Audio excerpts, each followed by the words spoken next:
All right, looks like we're live.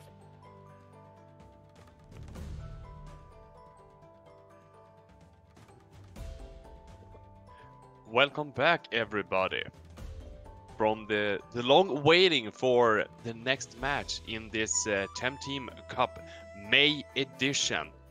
And I'm, of course, Jantan, or JT, as some people would call me. And today we also having our dear friend East is coming in here as well. So I'm really looking forward to be casting with you, and we're going to have a fine match today. What do you think, my friend? I'm happy to be considered a dear friend of someone in this world, JT. So it's a beautiful morning, sun is shining. It's a great day for some Timmy Tams. It looks like xukly and Setsuna F'Seiei are going to be playing each other, and we're just waiting for the invite to go out here. I believe that they have not. Oh, yeah, they've determined that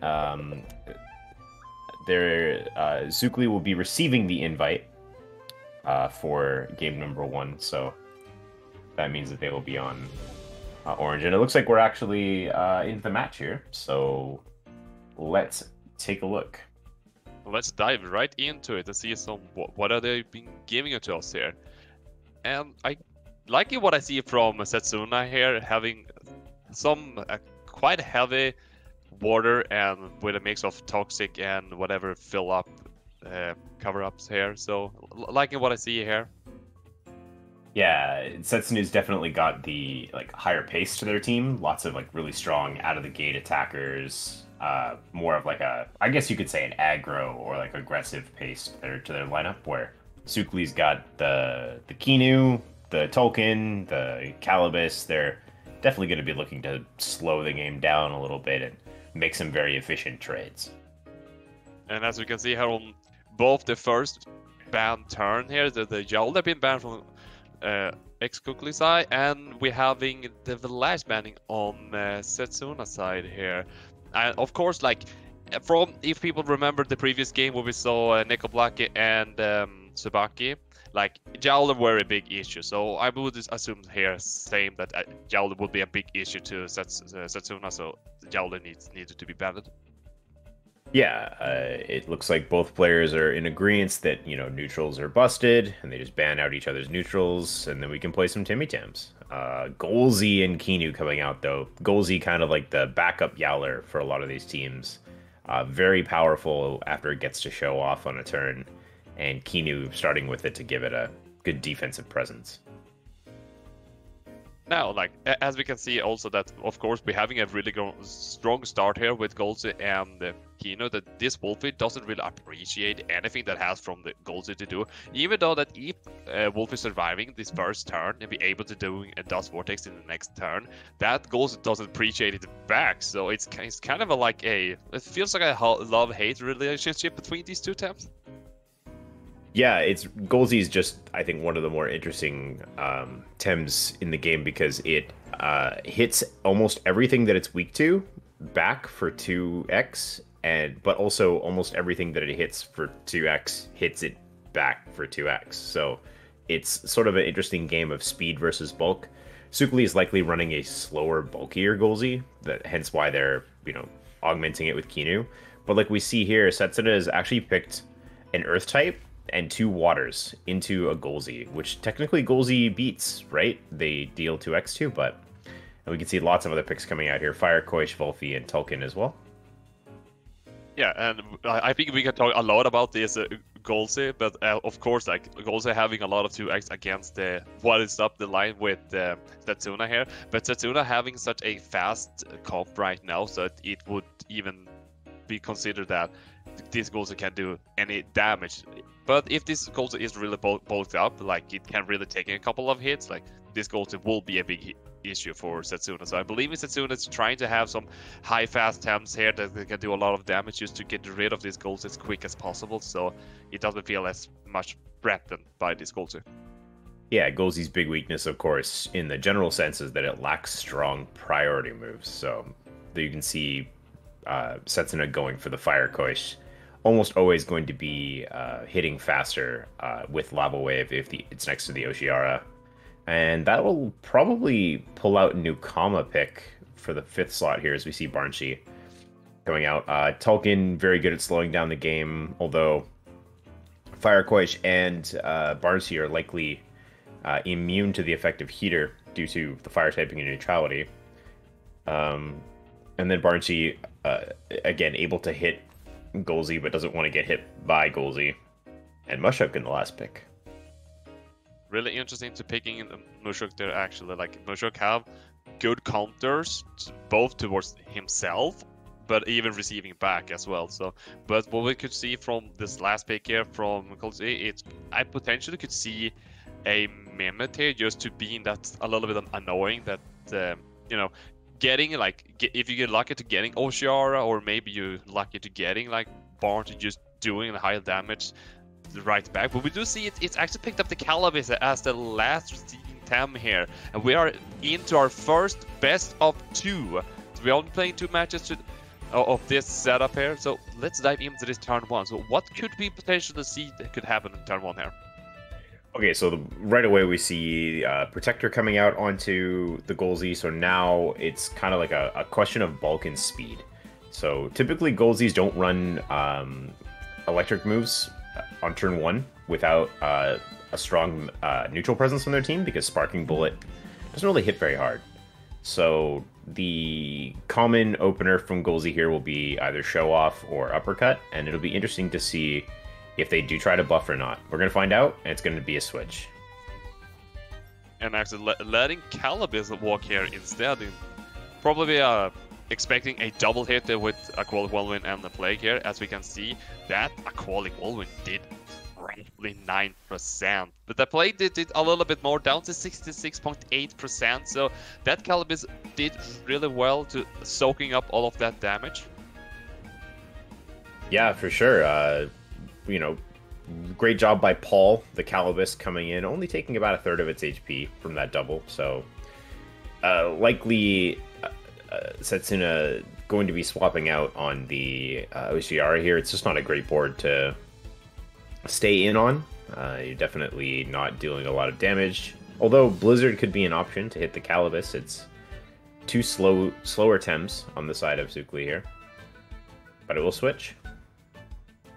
Now that if Setsuna deciding to swap here, like we see now, the job being swapped here, but Kluxi can just aiming directly on the left slot all the time, because no matter what's landing there, they're gonna be taking a lot of damage. It will be a strangle here, so Paul deciding that if it's going to be trapped in, it might as well stop the opponent from attacking. Kinu down very low on stamina. This likely is going to force out some kind of swap, but xukly sort of easing their own swapping capabilities by disabling one of the attackers on Setsuna's side.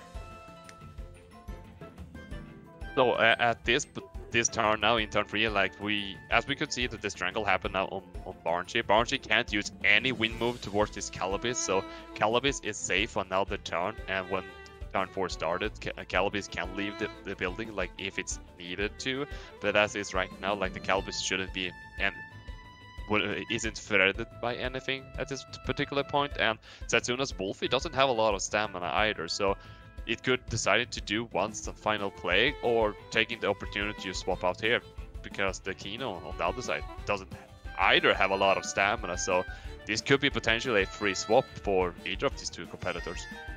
Yeah, and this is, if you're xukly, kind of what you're trying to angle for throughout the game. As a slower team in the matchup, you're trying to get these kind of turns where it's really, really hard for Setsuna to get value on you. Like a swap from Kinu to Tolkien here means that Wolfie is just simply not dealing very much damage. And so that's getting those like value turns against those teams are like really nice. But it looks like everybody just rests, which is definitely not a turn that I expected, but it does make some sense. Calibis trapped, everyone kind of just resting it up. I mean, I definitely understand the Calibis rest and of course the Barnshee rest, but we're expecting at least one swap, especially from Kino. You want to swap in something that could potentially be more of a threat towards Setsuna here, but we would just see whatever they have in store in mind here, like what's the plan behind having all of these 4 temps here on the board after having a quad rest. Yeah, this Kinu, when was the last time you saw a Kinu just stay on the board for 4 turns? That's kind of an interesting situation here. That is really interesting as well. Like you're saying, that staying for 4 turns, normally you say approximately staying in for 2 turns and then get it out of here. But we see the Tolkien has been swapped in here instead of Calibus, giving the heater out of here. The Tornadoes landed directly on Tolkien, 30% plus, doing half damage towards this Tolkien. Tolkien is taking this pretty solid. It's also going to take a Dust Vortex. The burn probably saving the token there. Interesting that we reveal that the Barnshee is Air Specialist. It did take the burn there, which neutrality would have blocked. That Kinu just rested again? This Kinu is definitely well rested. Very well rested Kinu here on the side of xukly. I feel like, okay, maybe resting once, sure, but getting a second rest, I'm starting to question, like, what's the idea behind, like, making Kinu have another rest here?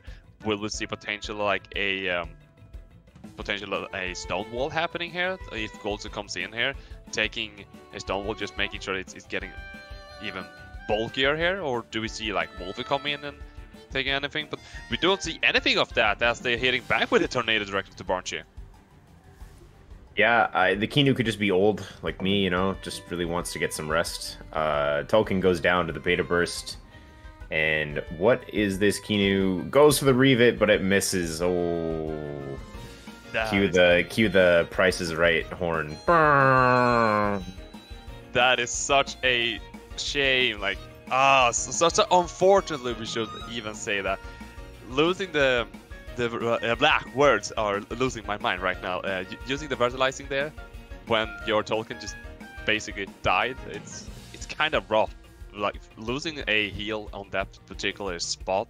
Sure, I mean, you're still having a lot of temps that is very healthy, but I've lost words.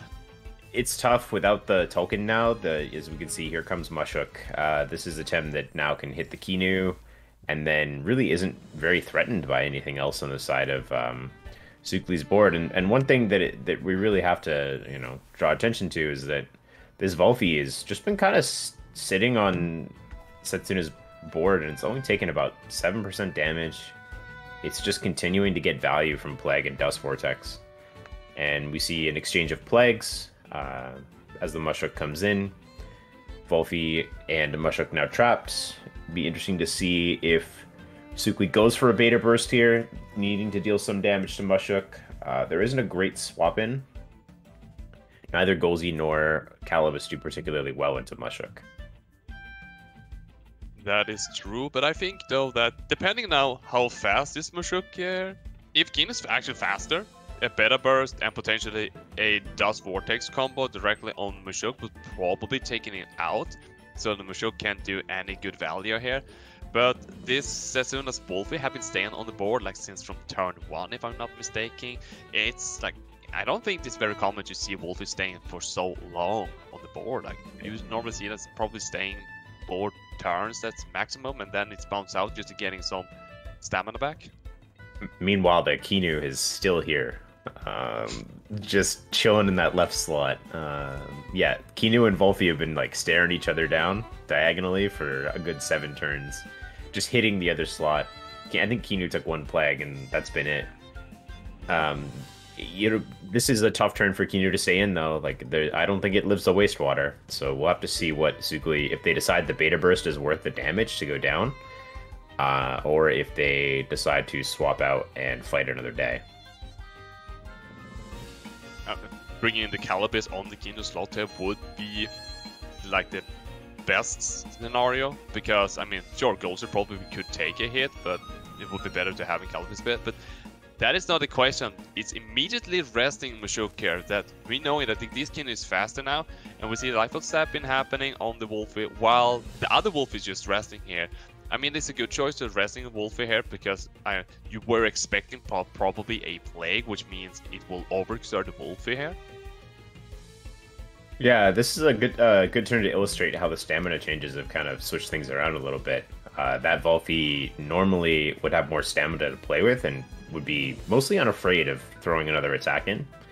But without a really strong type advantage, it now has a situation where it can, I believe, use Plague to get rid of Lifeful Sap. I'm pretty sure that's how that works, right? Like the exhaust gets rid of the trapped, and then the trap triggers after the exhaust getting rid of the Lifeful. But I'm always never 100% on how this works. Yes, because you're always pushing away the latest. We can actually see this now happening on Mushoki, removing the trap condition and removing as well the alert condition. So making sure that it's killing this Kino immediately. This Kino didn't stand a chance. And I believe that would be a Stonewall because how slow it went. Yeah, or yeah, no, I think Stonewall was probably the play there. Because we know that Kinu went before Mushuk with the Hypnosis, right? So Revit, Hypnosis, Stonewall, Beta Burst on the Kinu. Kind of an interesting combo. Unfortunately, in order to make that play, Setsuna has basically given up the Mushuk because it will, of course, have no way out and staring down two Tems that have moves that can knock it out in one hit. So it's sort of a delayed 1-for-1 trade that allows Volphy to still retain some value. And now we've got like a Volphy versus Volphy setup here. And this is actually a tireless Shook here, almost taking out the Volphy here, but it's overexerting, getting a second overexertion because you know exactly how tireless is working, and you don't want to face another uppercut. That's tough. So I don't know if xukly is aware of this, but they might not have known that it was a tireless Mushuk because you cannot strangle a tireless Mushuk. That thing is going to be swinging again next turn. So xukly putting the Calibus into an overexerted state, but Setsuna able to still make an attack means the Volphy is going to have to take a turn here, but it goes down before it can. Mushuk going for Tenderness. That actually not triggering Tireless, and Calibus gets some rest. It didn't overexert, so that's why it didn't really trigger the Tireless trait here. But we are down now to the two final attempts here for xukly side there, but we actually never see what actually Goldsy could really do here. But didn't. Oh, it's almost taking out the Volphy here with one single uppercut. Did so much damage. It's about to take a bunch of damage though, as Tireless triggering again, giving Wastewater, and Dust Vortex going before the Calibus. That's going to be the end of Goldsy, and it means it's now Paul the Calibus versus 3 Tems left on the side of Setsuna, and with a Barnchy in the back, this Calibus has a tough task ahead of it. Yeah, this Barnchy is definitely just gonna eliminating this Calibus. This is a place where Calibus don't want to be alone against. Like if it was against Fire, Koish, and Oshiara, it would definitely be a better spot for Calibus, but that Barnchy was still alive, so this is a rough position. Yeah, and Calibus sent to the Shadow Realm by Tornado, and that'll do it for game number 1. Really hinging on just a couple pretty interesting plays there. The side Plague getting Mushuk into Tireless, and the Tireless not letting the Mushuk be overexerted by Strangle really kind of turned the tide of that match, I think. Yeah, and I'm still just wondering what would have made your mind deciding to having Kino in so many turns when I feel like there were an opportunity to probably taking in goals, especially if you see, okay, so if you could get right when the Dust Vortex would land and you bring in Goldsy at that position, you could definitely getting off a uppercut directly to Volphy and probably getting back some momentum. Yeah, I think that's a fair point there. It's tough to kind of guess when your opponent's going to be resting, Dust Vortexing, etc. to try and get Goldsy back in, but that was a difficult spot to be in for sure with the key. And then we saw, of course, the Kinu miss the Revit, died before it could get Stonewall off.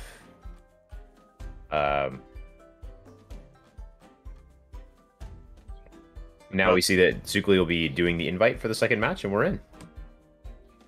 Let's get in and see what potentially could, especially xukly, do differently. Like, of course, still having, like, if we still see Ghosty Kino as a start here again, like, of course, it's still a great start for him. But could we see anything differently? Or could we see any different bans or?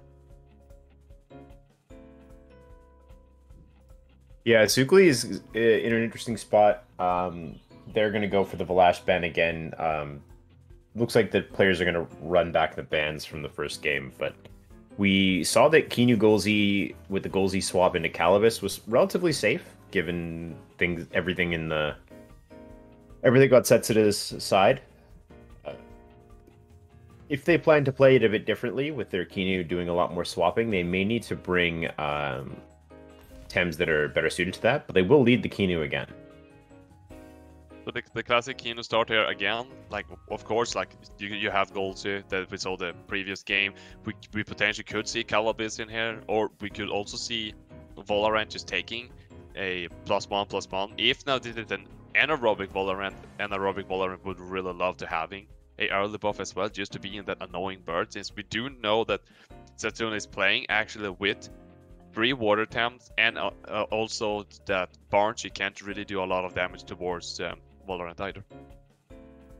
Yeah, and Barnshi does represent sort of a problem for the non-wins on xukly's team. So Volfi doesn't really appreciate Tornado. Golzi, of course, takes extra damage from Mental, and Calibus, as we saw last game, gets blown up by Tornado pretty hard. Setsuna goes for the Volfi again. Obviously, their Volfi was a pretty long-lasting Tem in game number 1. And I believe their opener was Volfi Oceara that they went for, and it'll be interesting to see if they go back into that or if they try to do something else here. So Golzi was the second pick for xukly in game 1. I wonder if they try to run that back as well. I mean, I'm wondering if they're starting to start with, like, what they had the previous game. You're starting with Kino Golzi and you're starting with Volfi Oceara. Would you still try to letting Golzi do an uppercut that time, just to try to do as much damage as possible towards Volfi?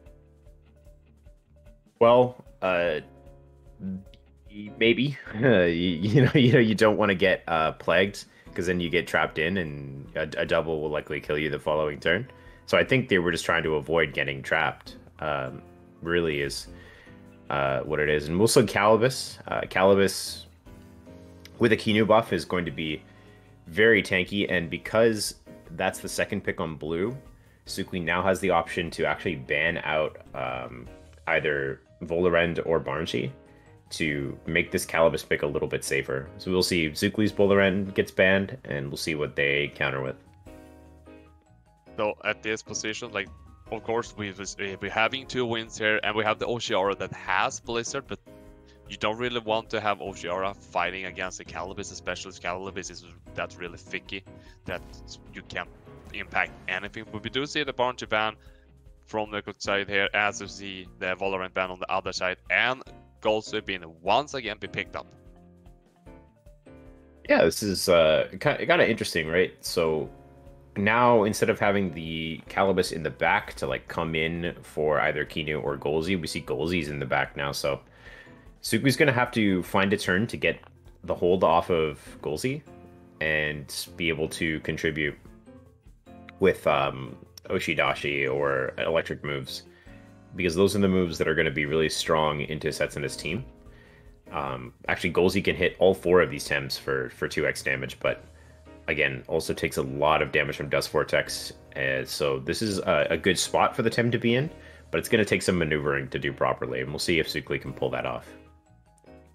Yeah, so far, like, I really liking the Golzi position here right now. Like, if he can get one buff from Kino, and like we also said earlier, if we can getting also that show off, this Golzi can start into doing some really good work, and especially Oceara and Kois do not appreciate anything that has to do with electricity, because both of their defense defense base is fairly low.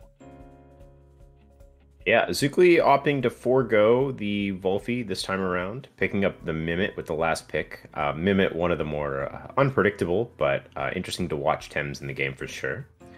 Top level players having a lot of interesting takes on Mimit as well.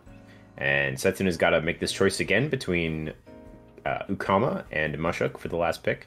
We do know now that it's a tireless Mushuk, but it won't be coming this game. Ukama picked in the last slot, and let's get into it. This is the final match between these two fine competitors of best of 2, so let's dive into this. And what will we see from this turn 1? So this is a kind of situation that I like to call a knife fight, because both boards have something that threatens the other board, and so they kind of are playing a game of chicken with each other. Kinu comes out, and it's going to be a Mimit, so that Mimit on that slot is actually going to turn into a Koish, and then the Koish leaves, turning into a Volarend. So both Temps swapping out that were threatened on the board. Calibus taking a Plague, and what did Calibus go for? Was it Strangle or Toxic Ink? It was a Toxic Ink, so well read by Setsuna, avoiding a lot of damage that turn. And this Volarend looks really well positioned now, though it does have to watch out for the fire attack coming from Koish. Yeah, if this fire coach actually have Lava Wave, since there were 2 water attempts as well that Setsuna have in the back line, so if this is a Lava Wave Koish, you can really get a big value out of that Mimit at this turn, deciding if you still want to go directly towards Volarend here, or if you want to try to get rid of Wolfie here. But at this position right now, I think the Volarend is a bigger threat, because, I mean, Volarend can do so much damage on both of these Temps. This is a pretty value swap for xukly if they can get a KO here from the Lava Wave, because this swap is covered because of Toxic Ink, so we'll see what they try to do. The Volarend actually going before the Mimit with a Noxious Bomb. This is not a very fast Mimit. The Noxious Bomb going before Lava Wave. It looks like a slower, bulkier Mimit here, as Strangle will disable the Volarend for the next turn, and also its item taken away.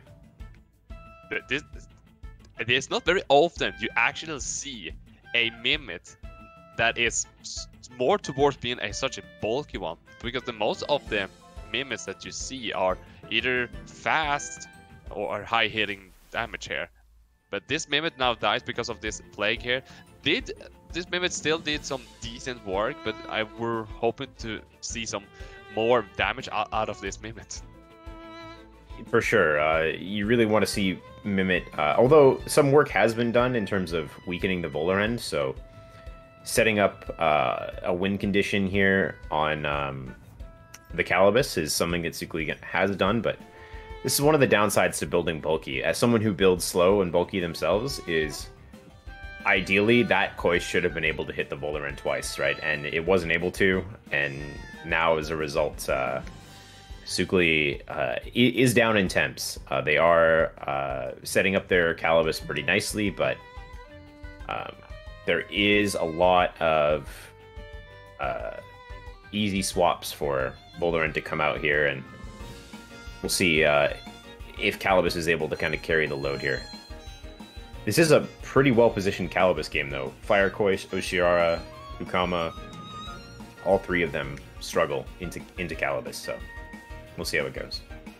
And right now that we see Wolfie having 0 stamina, basically, and this Volarend is taking so much damage with the burn, like they will do less damage, so Setsuna decided to swap in Ukama here, just making sure that saving the Volarend for later on, and that wind burst from Tolkien pushing down so heavily. Humiliating slap comes out of Calibus, likely just prioritizing killing the Volarend if it stayed in. Ukama's speed is going to be really interesting here versus Tolkien's, because Tornado will KO. This looks like a pretty decent turn to bring in Kino on xukly's side. Let's see if they go for it. Yeah, I do definitely agree with you here. Bring in Kino once more. Like, I think Calibus here is definitely fine. Calibus doesn't need to leave the field. The T-inking on the left slot continued. Even though if Valorant comes back in again and resisting, you can't get any more value out of the Valorant if you start taking too much damage here. So I believe in Setsuna maybe want to try to save Valorant for a free swap in instead of trying to swap Valorant in just to taking half damage from the Toxic Tink. Yeah, like you said, Valorant can only come in for so many more tinks until it needs to stay in and commit. And the extra, I guess the counterplay from Setsuna there is to start plaguing the Calibus and make it really regret those toxic inks. But we'll see if xukly goes for the Kinu here. I mean, it just seems like into this board like a really solid switch in. So that does make it pretty predictable, but Tolkien does come out. And it will be Kinu, so that Protector going off +1/+1 into the Calibus. And what will Setsuna do? It is just an Aquatic Whirlwind. They are trying to push damage. Kinu takes a pretty good chunk, but not that significant. And it looks like Volfi might have rested here as Toxic Ink from Calibus claims another victim. Investing once more. Volfi just making sure that it can do probably a maximum of 2 plagues here, or potentially having 1 plague and Dust Vortex. We do know that this Wolf is also running with the Lifeful Sap, so maybe having some mind that, okay, so I need to find a way to stall my Wolf out somehow, so the Lifeful Sap might be coming in handy here. But I think this Wolf need to start putting some pressure and keep reducing the stamina usage, especially on the Calibus. Yeah, so this is an interesting thing where because we know some information for game 1, or assume anyways, but likely a good assumption, this Kinu is not likely running Sacrifice, so if Setsuna is able to swap their Volfi into an Oshiara here, they will almost certainly outspeed anything the Kinu does. So, both players know that. So, will Tolkien be coming in? Will Calibus be covering a Tolkien swap with Toxic Ink? Will Setsuna then want to stay in and plague the Calibus? There's sort of a decision tree that comes off of this turn here because Geyser is not fast without Prio. So Volfi does leave. Something that could also happen that, it didn't do what I was hoping for, but if now Setsuna decided to swap in Valorant on the Wolf slot just to do a water cannon in case Tolkien can come in there. That could also be a potential play, but we could see the lava wave directly landed on the Kinu, and Kinu is no longer existing on this battlefield. Yeah, once more the Kinu sort of getting outsped by the tempo of Setsuna's team and getting denied to do something that it really wants to do. And although Calibus is looking strong here, the problem is that a Tem needs to come in next to it. And Golzy is looking pretty rough into this double, and so is Tolkien. So it will be interesting to see. Although Tolkien does have Tornado up, so it may be able to do something. It likely will die to Oshiara before it gets to take a turn. Mm-hmm.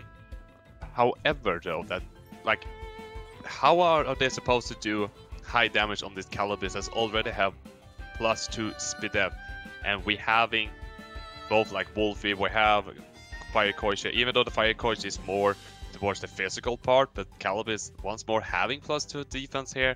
The OGR is basically just gonna poke this Calibus with any water move it has, so it's gonna be such a struggle for Setsuna to finding a way back. Here we see the Whirlwind, down goes Tolkien. The issue for xukly here is that, Synergy Ice Cubes. Bop. These Toxic Inks are not likely going to be netting kills right off the bat here, so this Golzy is very likely pressured by the double here, although depending on its speed it may be able to go before Oshiara now that Aquatic Whirlwind is down, but we'll see. Geyser goes for Lava Wave. That will deal big damage. There's an OX. Yeah. Oh, and Serbatios goes before Golzy, so not very much damage into Kala, but should be enough to KO Golzy. And we can see the tempo from Setsuna's team is just overwhelming here. Like, this Calibus is now staring down a 3v1 once it finishes off Oshiara. And if I'm not misremembering. Like, of course, the Valorant is coming back in here again, and we're having as well the Wolfie in the back line. So if there were any possible to taking out both Wolfie and Valorant early on, this Calibus could basically have walked in without any issues. But now we will see, will Calibus be able to finding a way to taking out 3 Tems by itself when we know the Calibus stamina base is so low? As we see the fighting leaving. Yeah, the Fire Koi doesn't want to take a Toxic Ink there. And Feather Gatling, let's see how much this does. Okay, that's about 20%. It is Arrow on the Bowler end. Calibus going for Strangle. Strangle usually more value when you have more Tems than your opponent. Kind of tough when you have fewer, but Calibus likely needing to rest. Plague dealing about 14%. So the next turn, when everyone can start attacking again, will be roughly down to probably around between 10 to 18% HP left on the pole here. So Paul doesn't like this, but we do see the Hyperkinetic Strike. Will it be enough to take it down to a close area? Yeah, down to 7.7%, and the Wolfie can easily finish this off with a Plague. Well played to both of these competitors. Yeah, there was an interesting match there. I think it really just came down to the Kinu being wiped out on that turn, giving Setsuna the option to really aggressively double into the non-Calibus slot. You see Calibus not really able to keep up the tempo there. Yeah, and also, like, if I take a look here on our little time list here, and in about, and if I remember, if I see it correctly, it should be next match in about an hour, where we're going to have J-Dragon, or J-Dragon, as his in-game name is, and Setsuna again battling each other out. So that's going to be another interesting match. Like, I've been just hearing a little bit of J-Dragon, so that, like, I'm really looking forward to see what kind of comp we have brought up to this match. Yeah, J-Dragon is always around in Twitch chat, so it'll be interesting to see them on the main stage playing the games. So we'll be back for that later, and I think JT and I will both be here for that, or I know at the very least I'm here. So hopefully we'll be casting that one for you again, and we'll see you in about an hour. Yeah, see you in an hour.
Welcome everybody back to the official TemTeam, the TemTeam Cup May edition, and we are going to spectating the match of J-Doragon versus Setsuna. Yes, welcome back, everyone. Looks like J-Doragon will be doing the first invite, so we are just waiting for that, and then we're going to jump right in. And we already seen what kind of a lineup Setsuna have, so we fairly have an understanding what we could expect from him, but from what I know that I haven't seen much from J-Doragon yet, so that's going to be really interesting for me to see what he's going to bring up on the table here, and will he be able to taking down this Italian pizzeria? Perhaps. It's definitely possible. Oh, now I'm hungry. Pizza's tasty. I know, right? Yeah. I'm as hungry for pizza as J-Doragon is hungry for victory. So let's see what they got here. And also that I want to point out that if we do see a potato into play here, we know that J-Doragon is going to win. Like, that potato is going to do everything for him.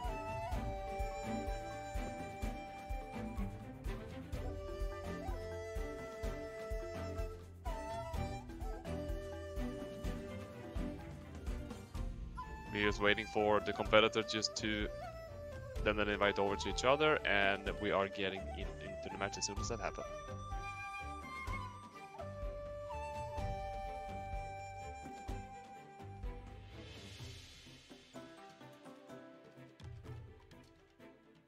And seems like they have jumped into the game, so let's jump in and see.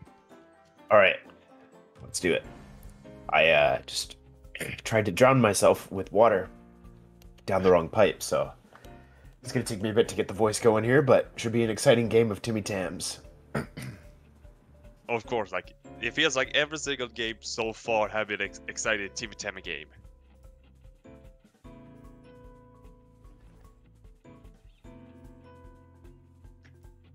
Okay, we do see some interesting compare with a couple of free toxics here, a couple of earth, and feels like it's some cover up and fillers here. So J-Doragon have some really interesting compare.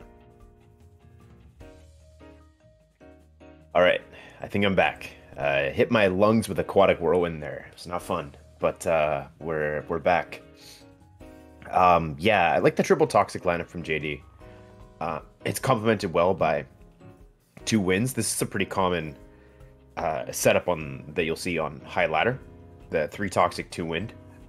But Jay using Adoraboros in the comp, which is a little bit sort of off that meta. Usually you'll see Nidrasils, Calibus, with those sorts of Tims being used.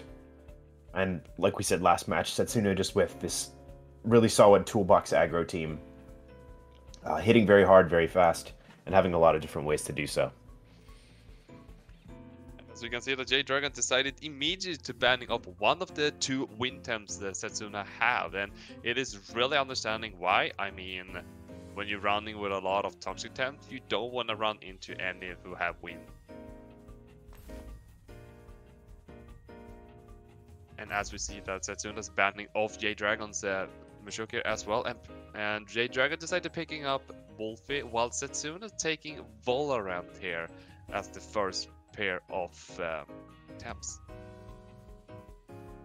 Wonder if the plan might be to try and wear down this Volaren with Plagues to get its stamina bar pretty low. Another Wolfie being picked up by Setsuna, so we're going to have those 2 Wolfies staring each other down. Interesting that JD's team, usually when you're running 3 Toxics, 2 wins, the goal generally is to ban out Volaren, but they opted for Barnchy instead.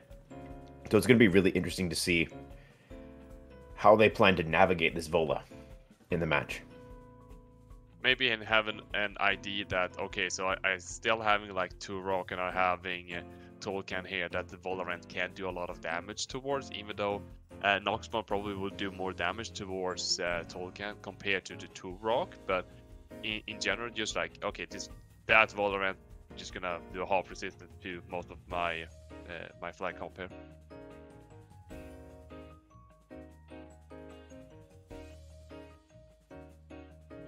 Yeah. So let's see the second ban here. We do see both Mushuk and Doroboros taken out, so only one Toxic going to be coming from the side of J-Dragon, if they even opt to pick it in this game. And there it is right away, Potato the Noxolotl. Interesting game for Nox. Obviously not a very strong Tem into Volorand, but one that does sort of present this threat on top of the Ukama, as well as the Oshiara. But the Oshiara was actually banned out in the second phase, so I wonder if that means that J-Dragon may be leaning towards their mix more as a win condition here. Yeah, that could be potentially, because you can do some solid damage towards the Mushok here. Like you can do solid damage to the rest of whatever Setsuna have left to pick here. Of course, you don't want to face against a Fire Coil, so mix, like you said, could be a potential one. But also the Noxolotl itself, it's some sort of a semi-tanking boy itself. I mean, of course, you can build up more defensive stats into it, but as it is already, like it's fairly bulky, so it can be a little bit of an issue for Setsuna.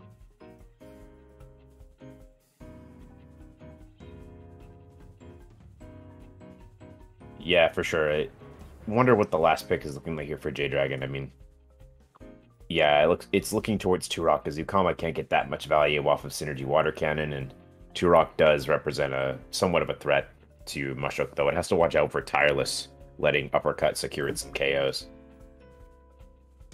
And now we're into the match. Let's see what we got here.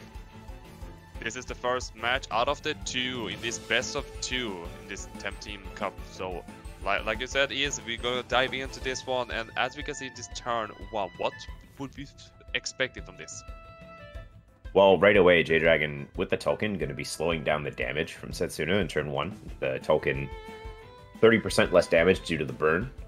There's no real clear super strong type matchup here, but one thing that is pretty interesting is that if they are both handcuffs, both tamers have a trapping option in turn one. We know that Setsuna's Volvi is handcuffed, so they could try and go for a trap play, like I'm going to trap in this token, bring in my Ukama and try and kill it, and so on and so forth. So players have got to make some interesting longer game decisions just on this turn one. It's not such a simple turn. Yeah, exactly. So if we're expecting another handcuff on Wolfie, there could be potentially be a handcuff as well on Mix, but that is more of a more of a situational when you're actually letting Mix having handcuff. But that's absolutely a possibility that Mix could also run it, because it's running energy manipulation, so it is definitely doable for that. Yeah, for sure. I'm not. I used to know what item J-Dragon ran on his Mix, but I forget. So we're just gonna have to find out. Let's go. Exactly. So as we go through this match, we will discover what they have been hidden behind these secret walls we cannot see. Yeah, J-Dragon's going into the reserve time here, it appears, on our observation. It wouldn't surprise me if actually both trainers are dipping into the reserve quite a bit here. This is one of the more complicated turns, I think, of the set. This is, even though it's the first turn, it's very, very... There's lots of different options that both players have here. And picking the right one is not entirely clear or easy. Oh no, that I can definitely agree with you on that point. I mean, if we say that Setsuna or J-Dragon decide to swapping out here, there's such a big opportunity for the opposite player to do that damage they want to getting that early advantage over. As we can see, that's Valorant being swapped out here, letting Ukama being brought in here. It looks like they are going for the trap play, so they're going to land handcuffs onto the onto the token. J-Dragon opting instead to go for their own handcuffs play onto Wolfie. Wolfie will avoid the burn damage from that, but the reduction in damage was still applied this turn. Now, when we are in this position, both the Plague and the Windburst push down Wolfie down to 27.5%. And Wolfie doesn't even have Bush ready. It's one turn away to getting it ready. And this is gonna be most likely a sacrifice for this Wolfie. If not, J-Dragon can also take out this Yukama, because the Yukama is a threat towards his own Tolkien, and I'm seeing that Tolkien can still be useful further on into this matchup, but I'm thinking we might see some sacrifices here. Yeah, we might have to. It's unlikely that this Tolkien can go before Ukama, because this is a pretty aggressive lineup from Setsuna. This Ukama is likely going to be very fast. So, J-Dragon opts for a switch, though, not necessarily using Plague to take the trade. Turok coming in.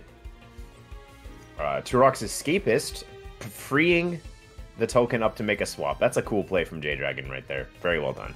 That is a very interesting done, and as we could expect also a little bit that a potato would come in. They're taking the Aqualic Whirlwind there. Of course, this Plague will not trap the Noxolotl because of Escapist on Turok. So, not a Tem we see all too often in competitive play. Like, definitely more of like a rare pick Turok, but really showing some value with Escapist there. Showing off how its trait can be used in a matchup against a Tem that it normally doesn't like staying in against too much on the Volphy. Now J-Dragon has lined themselves up where a toxic Gink will likely finish off this Volphy, and Turok is free to escape should it want to. Yeah, but we have though to be aware that Bush is now ready on Wolfie, so if now Setsuna's need to make a play, that I still feel like I want to have this Wolfie later on, even though it's down to below 30% HP, so it's really a situational choice for Setsuna to make a decision. Will I save this Wolfie or will I not? Like, will I sacrifice it just to getting a free swap in? And Mix coming in here. This is a Strange Vest Mix, so it will take pretty good damage from Water Cannon. Oh, it's also going to eat a Dust Vortex, and that will be enough to take it down. That swap read really nicely by Setsuna. And the Toxic Ink will trade out into the Volphy. And so it's a 1-for-1 trade that J-Dragon is likely not as happy about.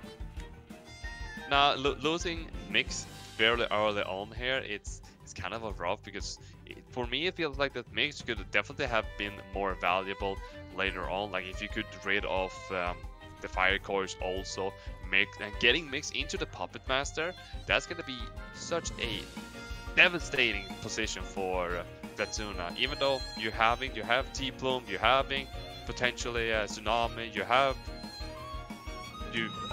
could potentially have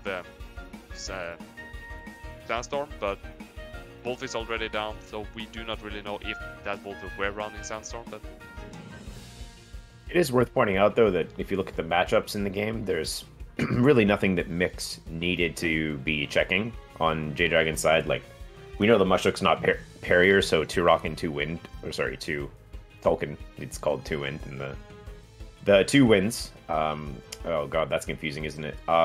Both of the Wind Tems that J-Dragon has can handle Mushrook, and they both match up pretty well into Vola as well.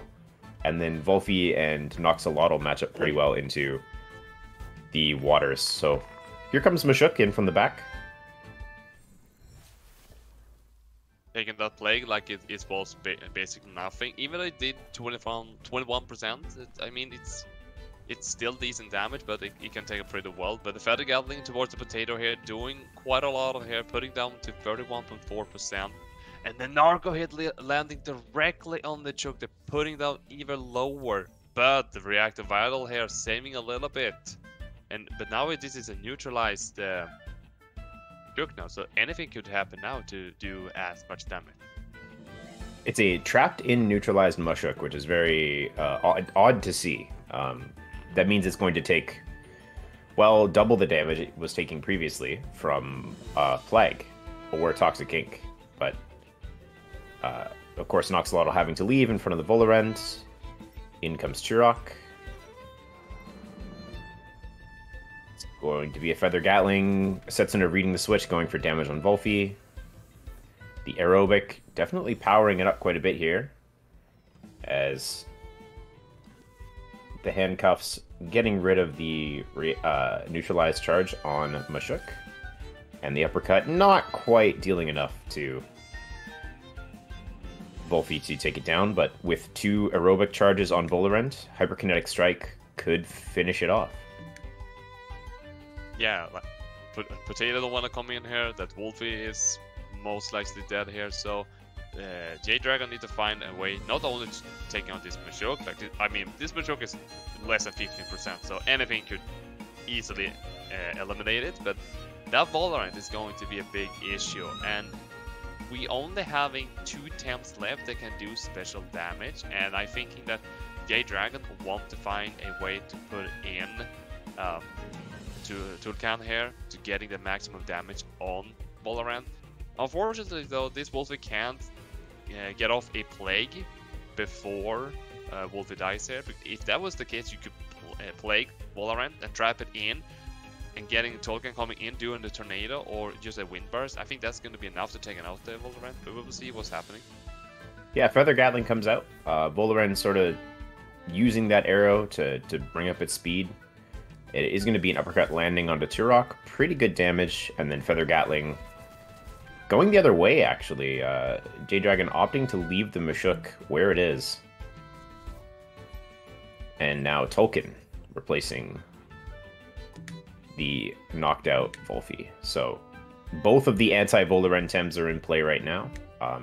The wind condition being set up in the back for Setsuna looks like some combination of Koish and Ukama. Interesting to see what they do with Valorant here. As I can see from this particular point, that not killing Machoke here still gives some value for J-Doragon to come back into this match, because I mean, if Turok's still running with Tornado, a double Tornado into Valorant, the Valorant won't survive. I mean, just Tulkan's Tornado will be enough to kill it off, but killing Machoke at the previous turn would have made a free swap into either bring in Fire Coach or Yukama, and Yukama would be the better one to place in. You're having 2 temps that doesn't like water, so I understand J-Doragon's choice to start attacking on the Valorant just to making sure the Machoke is still standing over there. Yeah, it's this is an interesting game in that neither of the 2 Tems that are in the back on Setsuna's side really want to, even though they have type advantage with water onto Tulkan and Turok, these Tems are mostly going to be using wind moves, and so neither one of them really want to swap in. If you take a double from either of these Tems, you're going to be pretty sore, so here comes the Ukama. Let's see what J-Doragon opts for here.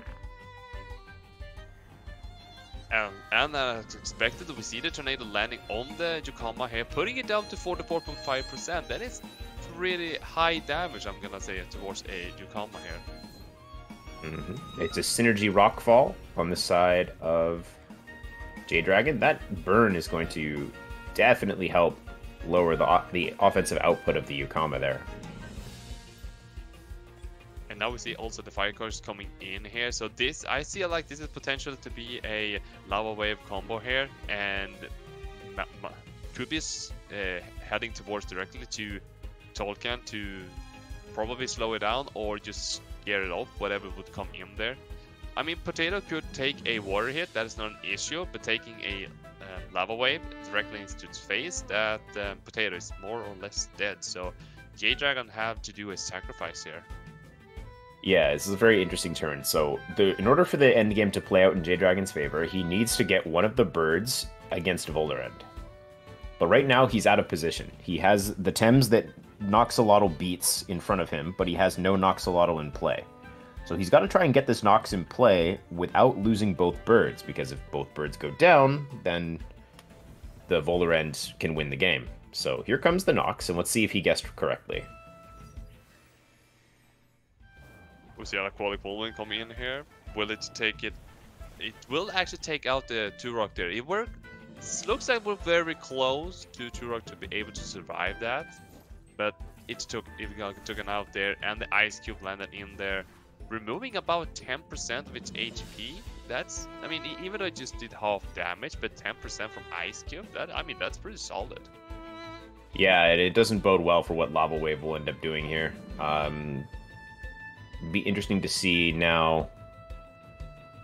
Tulkan, it's hard for the J-Doragon to get a KO on the Ukama here before Water Cannon goes off, which means that Tulkan's going to be taking a lot of damage here. Again, that just being that one turn out of position is going to matter, as Lava Wave knocking up the Noxolotl, not able to get it in safely. water cannon taking out the token, and that's going to be a win for Setsuna in game number 1. It felt like there were one specific turn that Setsuna really saw an opportunity. I'm gonna be taking this point, and from there, J-Dragon had really no chance of coming back into this match. So really good play from J-Dragon here. I mean, from Setsuna. My bad.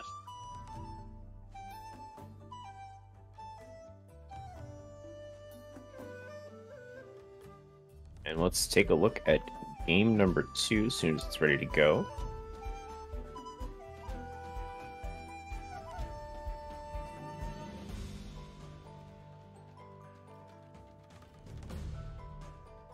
So just thinking of what they had started with both of their side were actually good. Maybe we will see something similar again, and they are already into the game. Yeah, I mean, both chambers may be simply content to just run back that turn 1. It was a very like I said, a very complicated turn. But now that the pick ban order is reversed, J-Dragon may be wanting to switch up the draft a little bit after taking the L in game number 1. Whereas Setsuna, I mean, I think they just keep doing what they're doing, keep swinging, right? They're 3-0 on the day so far, doing just that.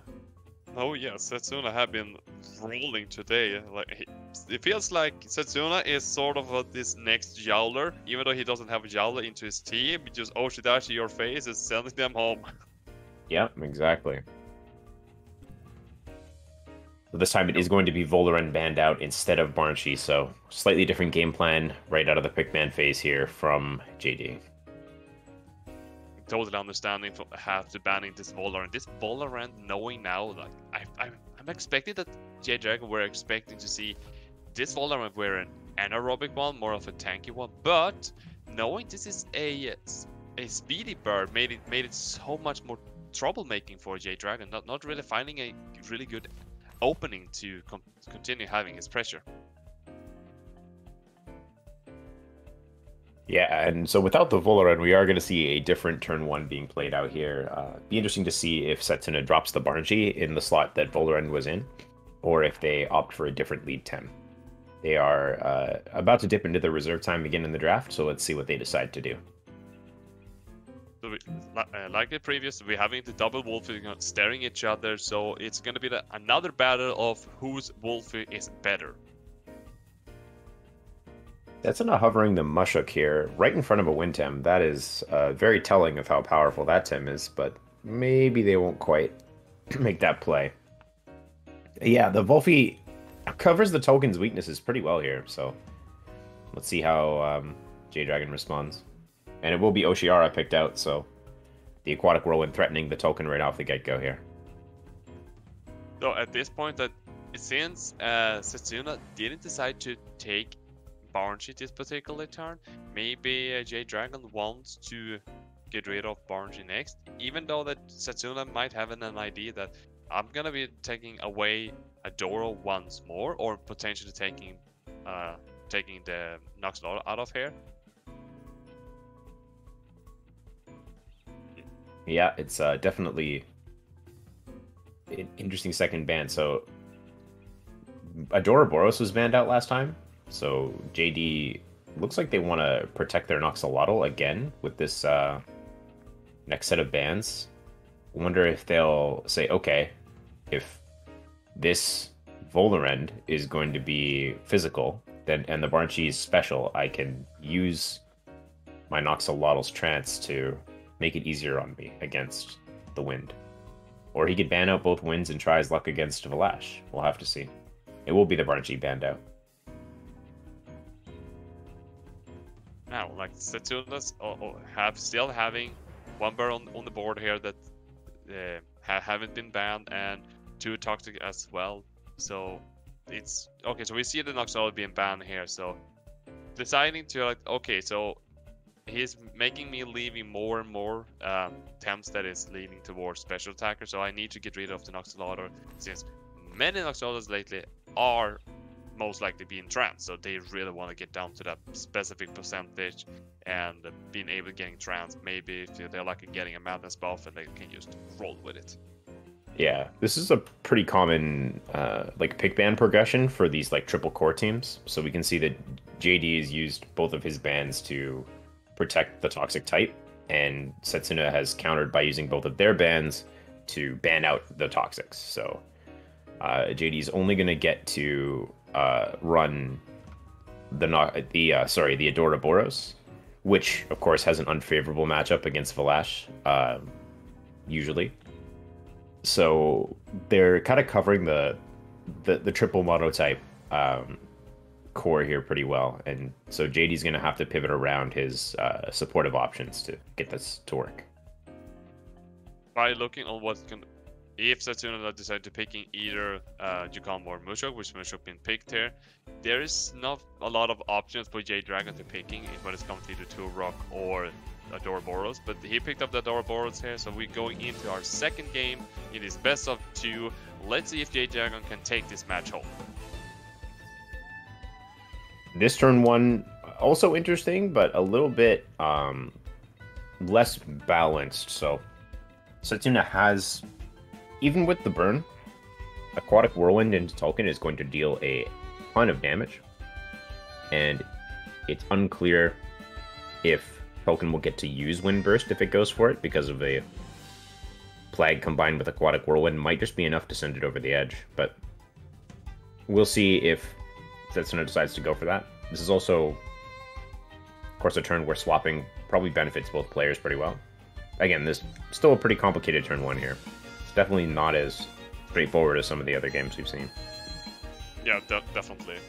The only thing I could potentially see that if Setsuna decide to do the Aquatic Whirlwinds, because we know that Ochara has now a reward since from the Seponka patch.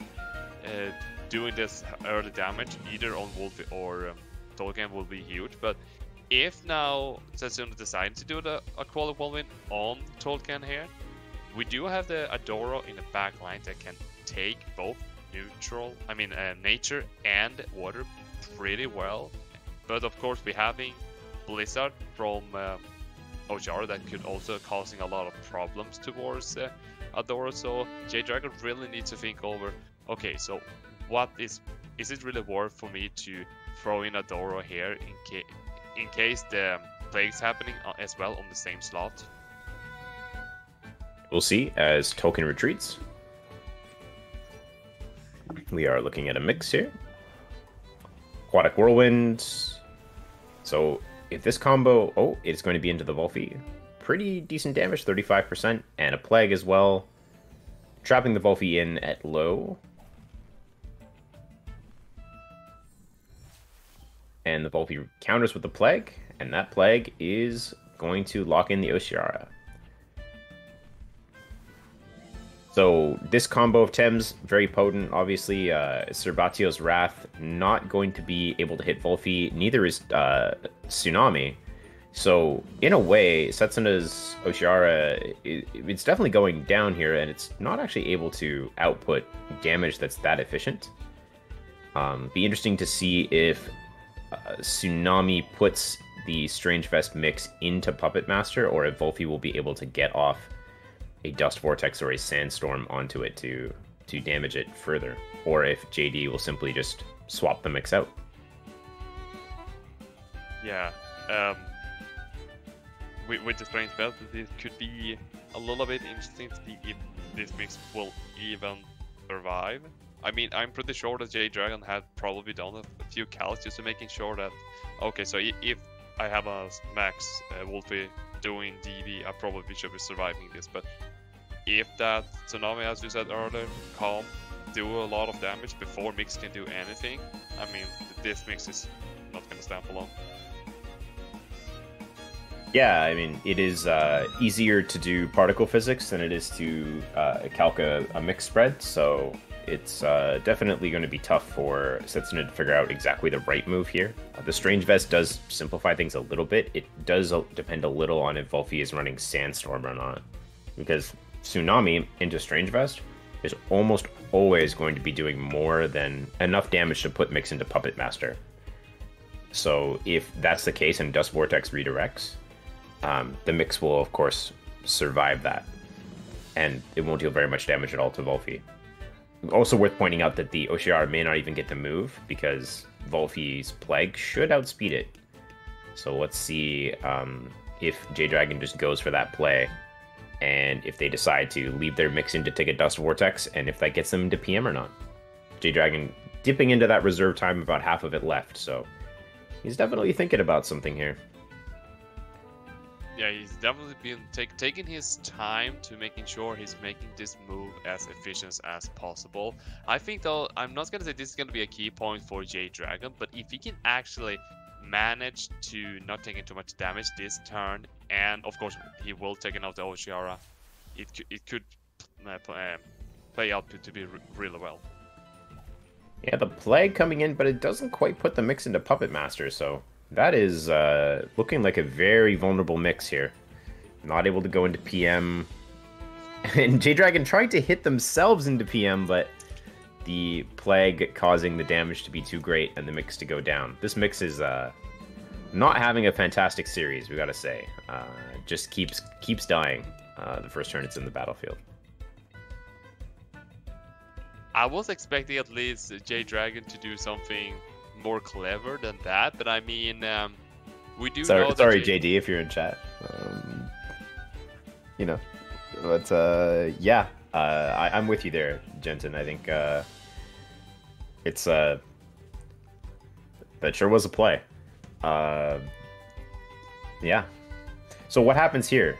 So who comes in? Okay, so what I could see here is now when Valasha have more or less a open here to come in, but I mean even Mushuk have also a free open to come in here. I think if okay, so the Valash comes in here. Otherwise, it would said if Valash would have come in here, that potentially Adora would have found a good entrance here. But we do see the Fire Token come in here, which is a really good counter towards this Valash here. So Fire Tornado is probably not up, right? It's 2 hold and two token swapped out right away, so it is gonna have to wait a bit on that. I wonder if this Valash is physical instead of special, or is it special? Do we know? I think that was not picked last game. Yeah, the Valash hasn't got to come to a lot of these games. If it is special, then this is a pretty good board for J-Dragon, but if not, I think Plague plus Base Jump could KO the Volfi before Dust Vortex lands, so it might be tough to get value out of this trapped Volfi. And it is physical, so there's the Base Jump, and woof! Down goes the Volfi. And we didn't see that Volfi anymore. And that DV put down the token below 50%, so another DV, and that token is completely gone out of here, and Setsuna is starting to finding momentum back again. Yeah, for sure. This is a resistance badge on this Valash, so that thing hits like a absolute truck. And now they've got an opportunity here. Sharp Stabs could outspeed the Tornado from Tolkien. It is looking like a double into the Valash slot is pretty valuable for JD here. Volfi low on stamina. Tornado and Water Cannon probably deals enough damage to knock out Valash, but you have to watch out for the Sharp Stabs or even a Base Jump coming back into Kama or Tolkien. Gonna deal a lot of damage. But as we see the Badger take his package and just leave the building right away, letting the Fire Course take in their place instead. As the Fire Tolkien leaving as well, with Adora's coming in here. Getting that Synergy Master, putting the coins down to 38.2 with the tick, it's landing down on 25%. One more Water Cannon or anything that can poke coins below 12%, that coin is gone. Another interesting speed consideration here. A swap in of Valash on the Volfi slot means that Synergy Quetzaleno gets to 3 priority, so who is faster? The Quetzaleno from the Koish or the Aquatic Whirlwind from the Yugama? It's going to depend on the speed investment of the Thames, because this Aquatic Whirlwind will bring down the Koish before it can bring its moves to bear. And J-Dragon probably doesn't want to be eating a Ketsa here on Adoraboros, as this time is going to be needed to deal with Mashuk as Tolkien is feeling worse for wear. But out comes the Ukama. Yeah, letting the Tugan come in here instead and reading the Plague, that was a done move out of J-Dragon, but putting it down to below 30% is going to be a little bit rough here. And the Lava Wave hitting Adoro pretty hard, so that's going to feel tomorrow for Adoro of that Lava Wave. But putting also Wolfie down to 57% HP. So we started getting some damage in here from both, from all of these guys here on the board here. But can we see J-Dragon actually coming out of this hellhole, if I say that? I think it's possible. The tough part for JD is that the Valash and Mashuk are very, very threatening physical attackers. And none of his Tems really love taking that physical damage. He's got this Tornado on the Tolkien. Volpi is overexerted. Koish is only faster than these two Tems. Sorry, is only faster than the Tolkien with Synergy.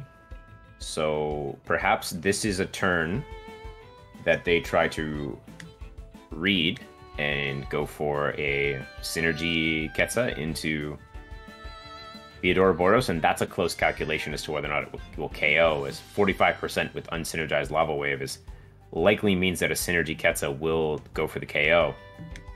But Ukama could come into the slot and take the attack, so JD has to make...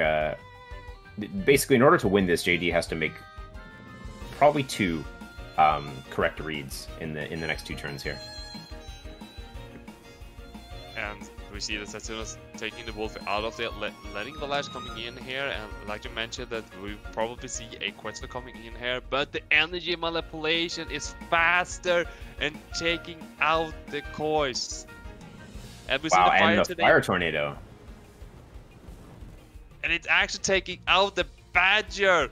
J-Dragon's getting a double KO. Even brawling with, oops, I accidentally killed my mix, and now suddenly he just took out the Badger.